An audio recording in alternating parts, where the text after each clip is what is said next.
I am back at the boulder where I was last time. It's 2 days ago now.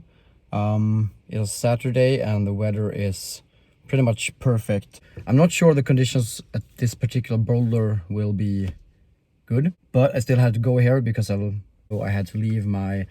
Well, I didn't have to leave my crash pad, but I left my crash pad and I left my rope. So I could have taken them last time. I mean,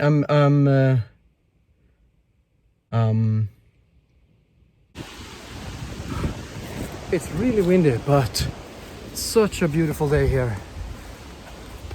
Completely different atmosphere from when I was here in the evening 2 days ago. I'm not wearing the best shoes for this kind of terrain. I'm already lost.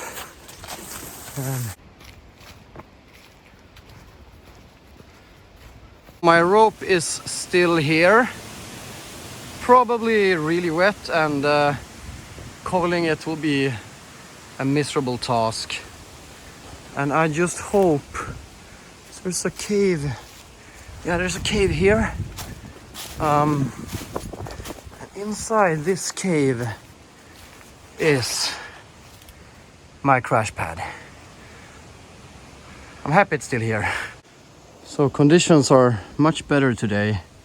The upper section looks dry. The start holes are fine. There's some water seeping out. You can see the dripping there even.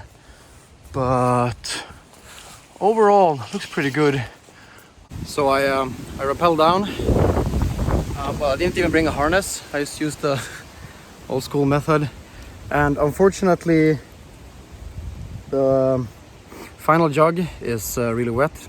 Topping out would be potentially really scary. Still haven't figured out the start yet, so maybe I'll just focus on that. Yeah, so let's talk a little bit about crash pads. I own 2 crash pads, and I think I wouldn't be able to carry more crash pads.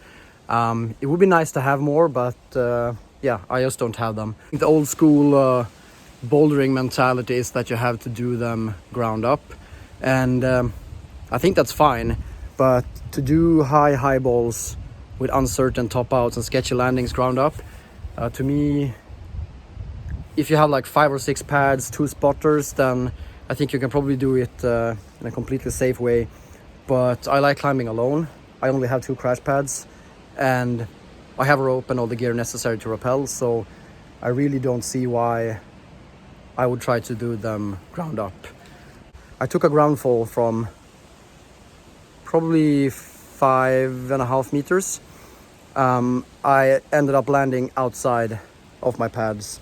I was completely fine, but it's really scary, and the reason why I fell was because this huge rock dislocated from the top out. So, and I did that ground up on site, and it would have been so easy to avoid it, because if I just taken like half an hour to rappel down, I would have seen that you're not supposed to top out that boulder. So yeah, I always use a rope.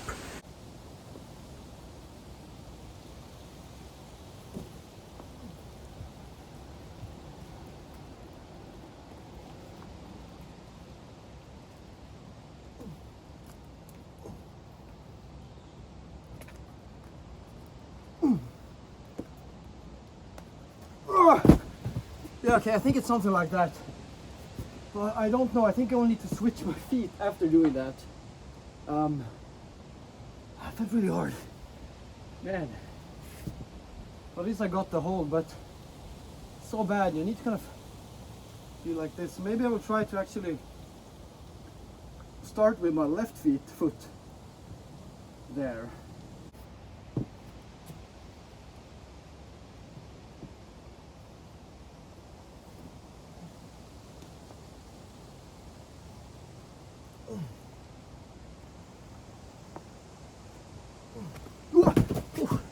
That's not bad actually, I think that could work.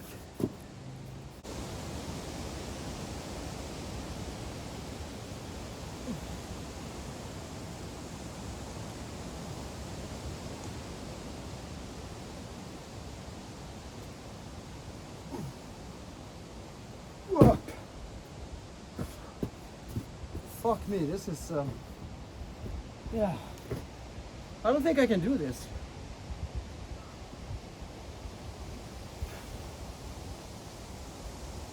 I didn't really expect to climb here today. Managed to do so I could link the whole start, and then I haven't really figured out the next move. But I think once I do that, yeah, I mean the rest is just normal kind of layback crack climbing. I just had some lunch and I drove to another bouldering spot. It's quite far. This one is in Tyresö. Walking here is like walking through a swamp. I really hope this is the trail.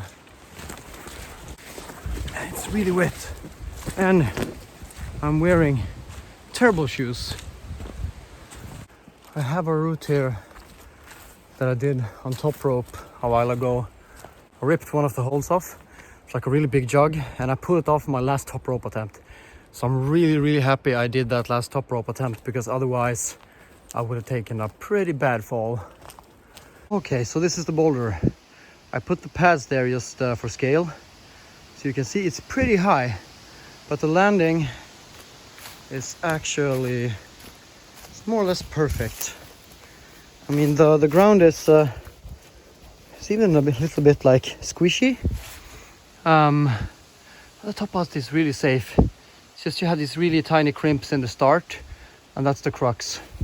But then at the very top, like where you see the leaves, that's where the jug used to be. And I think without the jug, it'll be a lot harder and less safe, but also a lot more fun.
Yes. Ooh. Ooh. Oh, fuck. Really happy I did it, but I felt I wasn't climbing that well. I hadn't really rehearsed it, and the start was a lot harder than I remembered. And there was also this kind of flake in the crack that I was really afraid was gonna come loose. I actually felt pretty close to falling on the end, which I kind of didn't expect. But well, anyway, I did it and I didn't fall.